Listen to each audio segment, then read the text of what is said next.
Viewer discretion is advised.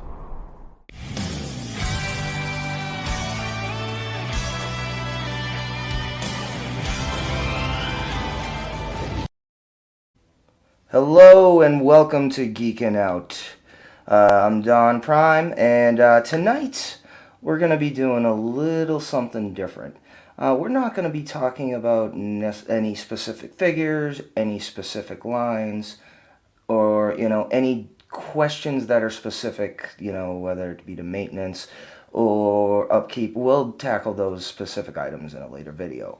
But this is the first video where I hope to start a potential series of what we're going to call collector therapy. And so with that being said, we're going to welcome you to the first session of collector therapy. I would be your treatment provider, Don Prime. And tonight's session is how to control your collection.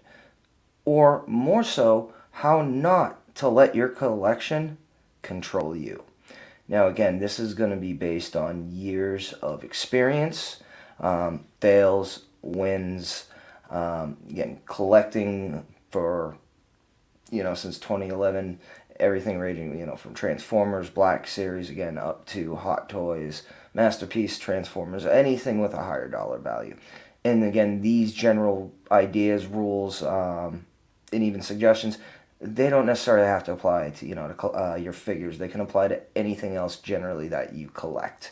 Again, this is just some general information, some general advice, again, based on experience. So my fails, you don't have to experience them. And again, because at Geekin' Out, we do this for you, the people, and our subscribers. And again, if you're new here, you like what you see, again, hit that like button. Subscribe, and again, there's also the 6 scale survival page that is on Facebook. That is your area to get some pretty good first-hand knowledge of pending figures, releases, schedules, anything that possibly could be coming up from Hot Toys, our spies, our Bothan spies, and it's a pretty good page. So, give me 1 second while this opens up. I apologize. My computer wants to be a little bit slow right now. So, yep, we've got the 6 scale survival guide.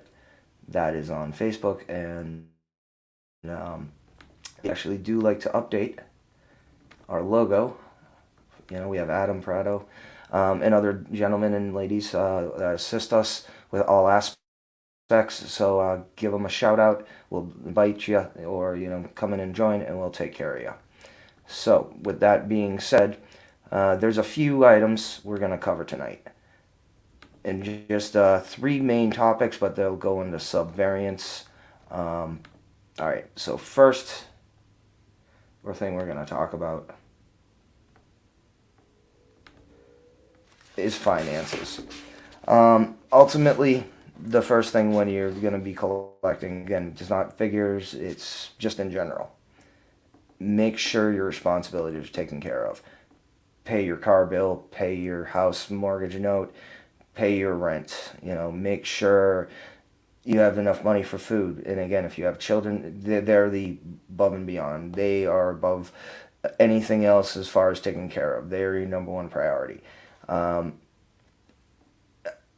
It's one of those things, common sense dictates if you don't have the money to buy one thing and you only have a minimum to another, you don't spend that money on, in that case, an unnecessary item. Again, just want to reiterate, think about your purchases, put money away if you're going to get toys, and then, again, just be smart about it. Now, when it comes to actually ordering these figures, you generally have 2 options. You have payment plans, or you have pay when the item arrives. Now, we're getting to the point right now where most stores, especially with Hot Toys or even statues, such as like BBTS, in addition to Sideshow, they are requiring, about a 10% down payment, or non-refundable deposit. Now, again, you still have other stores that do not charge any money up front. again, like Toy Dojo. Again, there's no upfront fee. You place the order and they charge you when the item gets in. You have to weigh that, are you going to do and then payment plan? If you do that, you got to go on Sideshow. And then do you want to give them money that they potentially can hold on to for a very long time? Again, my Rex, with the original estimated shipping date, back in the spring, mine's been paid off since February. So essentially, they've got a, tax-free, interest-free loan from me, and I'm still out my Rex. But again, that's not Sideshow's fault, but they still have my money. So, and then lastly, when it comes to finances, especially when it comes to 6-scale figures, there's going to be additional costs, no matter what, when you're collecting. Doesn't matter, if you need additional lights, you're going to get a new display case. Again, you get soap reactors, you get, a smart system, you get smart plugs, you network everything.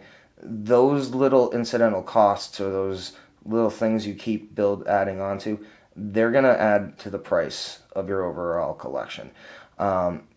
The investment, not, what the figures are necessarily worth. It's the investment that you're putting into it, and then the ancillary items. So, again, that's just a basic, rundown of finances. Not preaching, just, advice. You can choose to take it, or you could choose not to. Again, if you have any questions or comments, feel free to leave them in the comment section, and we'll take a look at them. We'll answer any question best that we can. So, all right. Now, secondly, this is, the meat and the chunk of what this discussion is going to be about, or this therapy session. It's essentially controlling your collection, so it does not control you. Now, the biggest part of that is obviously finances. If you can't afford to pay for a figure, you shouldn't find other ways to pay for it by sacrificing other things. So, the biggest thing is you have to have a plan. And again, not just a plan for right now, you have to have a plan for the long term. And that goes for everything from how you're going to display your items. Are you going to set them up, in specific scenes? Are you going to go group shots? You have to plan that out, because that's going to dictate how much space you have to allot. And then that could also potentially mean you have to obtain new cases, or, put new shelves up. Anything that's going to require, a change in, your dimensions, you're going to have to look at that. You're potentially going to have to, again, measure, take the time to, visualize what you want, and then you're going to have to put it on paper, and you're going to have to, physically see it, at least a little bit in writing, before, you actually see what it's going to require. And again, if you're going to do a massive amount of pre-orders from different sites, some people can, memorize them, or they don't, they only have one or two at specific sites, so they can remember them all. But I do know other people, like Denobi specifically. He has an inventory pre-order list where, not only does he track, when things are due, he can also track the releases. So it gives you an idea how Hottoys or other companies, are stacking with their release schedule. Again, it's just a general idea. You want to have a plan, especially if you're newer to the Hottoys game, and you're dropping a lot of money trying to chase old figures, grails, and catch up. Just remember to have a plan. Anything you do, have a plan going in. Because even if things go bad, they're not as bad as you going in blindly. Now, as far as when you buy the figures, the biggest thing is impulse buys versus, I love it, it's an emotional attachment, versus I want it. It may sound weird, but those are essentially, 3 different types of purchases. Obviously, impulses, you see it, you might see it on Facebook, Instagram, a review on YouTube. You had no intention of getting it, but for whatever reason, it instantaneously satisfies you when visually see it, so you want to grab it. And again, I think anybody who's been collecting for long enough, we've fell into that trap before. Whether it's, there's a lull between, Hot Toys or whatever items being, finally released and shipped out to you, or, you're bored, you want to do, get a new figure, mess around with it. I mean, just be careful. Again, a lot of us have fallen into that trap. And then if you do get an impulse item, then you're also stuck potentially with an item that you don't want, you don't care for. And then if you're going to sell it, you're going to trade it, you potentially will lose money on that, because you kind of have to, accept that you're going to accept a little less to get rid of it, to get something back. Now, versus a love need, I call that like an actual, you have a physical, positive emotional attachment to the character, or you grew up with a character. It's one of those, as an emotional attachment, it defines part of, your collector mentality, what you grew up watching, and those should be your priorities. Again, you should not be trying to be a completionist. And that would be what I would call under, like, you want. With a completionist, you have to set out with the priority that you're going to get every single figure from the line, whether it be a good guy or a bad guy. And the problem with that is, too, the company might not release all the figures. So you're stuck buying figures that you necessarily don't have any emotional attachment to, or you don't want, but you have to drop the money to ensure that, again, your line is complete. You have to weigh that, you're spending money on figures you don't want versus, you could be spending money on, figures you do want. And again, that's part of the issue with being a completionist. It's not necessarily an impulse buy, but it's definitely not, a true emotional attachment, must have, for your personal reasons. Being a completionist is you want the figures just to finish the line. And you'll be stuck with figures you later go on saying, why did I even buy that? And again, that's coming from, years of collecting, trying, to be a completionist. And it's not worth it. I honestly don't think it's worth it. If you want to, then you can, put the money in, you can put the effort in, and, the time for research, go for it, all the better. Again, for new collectors, I would recommend sticking only to what actually has an emotional attachment to you. And then finally, once you get a decent collection, you should seriously start thinking about how you're going to display your collection. Now, you have a few different options right now in the community. And all right, so ultimately you have IKEA. Now, IKEA right now, they're pretty much out of the black detolfs, and it seems they have the the white ones. But again, they have these styled displays. And again, it's all about what your space is, what your budget is. And again, I mean, you can buy billies, you can buy different bookshelves, you can add glass panels to them, and you can create your own display. And then we've got Moducase. Now, Moducase, I actually have them. I believe they're to be a great product. Right now, they actually have 3 different series of the cases. Now, this one is the 6th scale series, and these are specifically for 6th scale figures. Now, these, you typically can't put statues in or anything over a certain weight, and the dimensions pretty much won't allow it, because these, again, are for 1/6 scale figures. Now, you have the DF series. Now, and I have these. I have the DF-120 and the DF-130. Now, these can handle both 1/6 scale and statues. Now, with the DF series, there is actually a way through an upgrade kit to structurally reinforce the case, so you can actually start putting, premium format quarter scale statues, stuff with a little bit of weight. And again, these are, made to order. They're not IKEA. And just as a head warning, you will wait a little bit of time. Because, again, supply issues in the world right now, they're custom made. And they have to be shipped to a warehouse in California. And then last we have the Max series. Now these are pretty much the be-all, end-all, will display anything. And they're already structurally designed for statues and much, much heavier collectibles.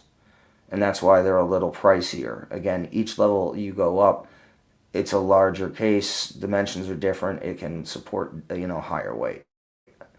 And again, just be aware, you order these, you're going to wait a little bit of time to get them, but you also get what you pay for. And it's definitely something to look into. If you have a decent amount of money invested into your collection, at a certain point, you should invest anywhere from 5 to 10% of what your collection actually is worth into the display. Because, again, you could have the best figures in the world, but without the proper way to set them up, add, potential diorama pieces, little things that add personality to the way you want to display. It's a little bleak. And again, nothing against people who have detolfs, but you're very limited in what you can display. You're very limited in how other figures can interact. It's just something to think about. And then lastly, and I think this is probably one of the more important things we're going to talk about, is insurance for your collection. Now, I have insurance, specifically a policy just for my collection, and that is separate from my homeowner's policy. Now, some people might be asking, why do I need figure insurance? Well, ultimately, and a lot of people think that, their renter's insurance, their homeowner's insurance is going to cover it no matter what. And the unfortunate thing is, they may cover it, but it's only going to be covered potentially up to a certain amount. Or you have to get what's called a rider, additional coverage. But then, because it's under a homeowner's insurance policy, you have to list everything that you have under what's called a schedule. You have to provide, an inventory, you have to provide pictures, you have the potential to need an appraisal. And again, that is directly related to homeowners insurance policies and, renters insurance policies, specifically, again, if you do get a rider. Now, again, it depends on your insurance company, but sometimes they will not cover 1/6 scale figures, because if they deem them as collectibles, they'll say that, you will only insure those up to 1,000. Anything else, you'll need a separate rider. And again, just look into your own policies, do the research, and you might be surprised at how little actual coverage you would have if something happened, and how much you would actually get back.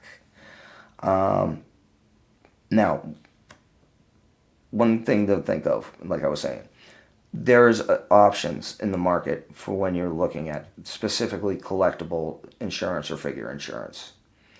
Two main plans are, you have a insurance plan that would pay you back what the market value is, the current market value. Then you have other plans that will pay what you put into it, your actual costs. But they will not pay you the replacement value. It's just the money in. And again, even with plans that'll give you the full market cost, then there are options. Now, a standard plan, it's only going to cover an item that's in your shelf, static. If an earthquake happens or anything like that, it may be covered, it may not. I'm with American Collectors Insurance. I go through USAA to get them. Now, they typically do collector cars, but they also do collector insurance.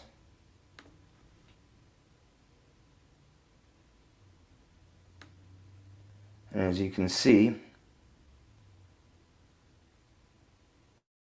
that's, the typical coverage policy you would get. But then I bought the additional coverage. So again, my specific coverage cover anything from one of the LEDs in the chest panel, my Mark 6, my Mark 3 quarter scale dies, that's covered. I'm working on a figure, I drop it, it breaks, that's covered. Just like if I'm, applying 303, something happens, that's specifically covered under, the repair and restoration clause. And again, you have to research. I go with this company because I get a discount, again, through my USA policy. Now, here's another policy insurer, Collect Insure. Again, these guys will also do comic books. They will also, again, do figures. They'll do anything. So that's just an idea of a few plays and what you want to necessarily look into. Oh crap, I didn't even show that. I'm sorry. Alrighty, I'm sorry about that. Okay, so again, this is Collect Insure.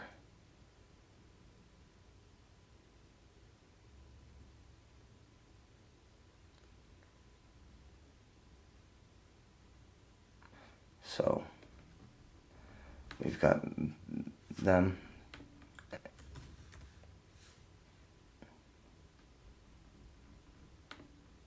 And then we have them, American Collectors Insurance.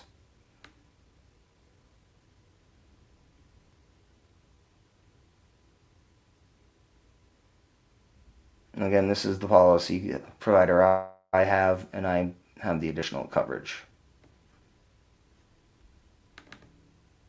Alright, so, and lastly, when it comes to figure insurance,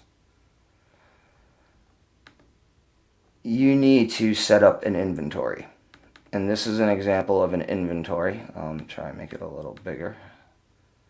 And just an idea of how you want to set that up. So you would have the collection type. You would have the name of the item, and you would put as much information as you can. Hottoys, MMS. If it's the exclusive version, you put that, and then again, just basic information to help validate.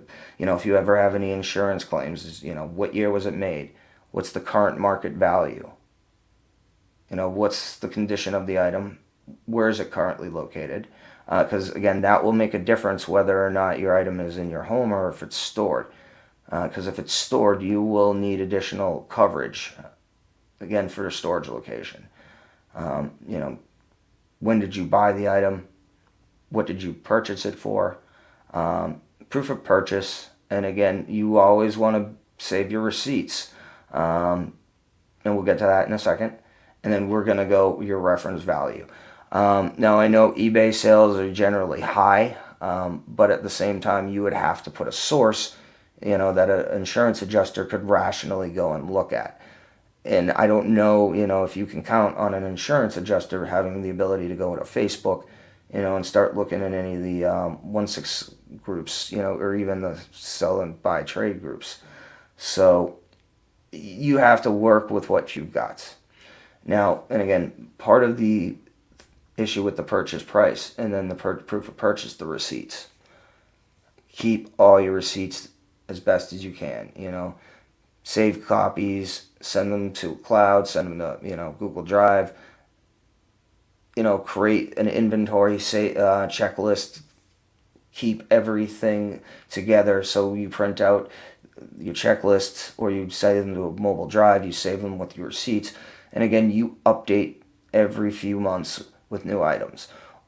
Or if it's, again, in a situation you have a collector's insurance, it's typically a good idea, and some policies require it, that if you get a new figure, you have to update either your inventory that you've already provided, or you just got to, give them a brief heads up like, hey, so-and-so State Farm, American Collectors, this is so-and-so, this is my policy number.